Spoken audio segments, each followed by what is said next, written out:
100បងប្អូនអូនណាប្រែនតាក់យទេហ៎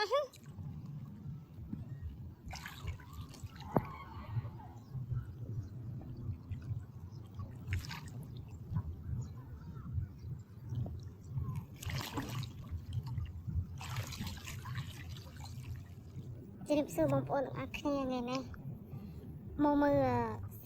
ស្រូវភូមិខ្ញុំគឺលិចជន់2ដងគឺវាលលួយអស់បងប្អូនវាលលួយគ្មានអត់មានអ្នកណាមានសល់ទេបងប្អូនទាំងអស់គ្នាជន់2ដងកាលពីមុនមិញគឺវាអត់មានទឹកមកសត្វអត់មានទឹកវារួចរែងរហូតពេលដែលវាមានទឹកមកគឺវាលិចតែម្ដងពេលដែលវាលិចតែម្ដងគឺធ្វើឲ្យស្រូវនោះវាលលួយធ្វើគឺយើងចាំក្រោយនោះវាអត់មានអីគឺអត់មាន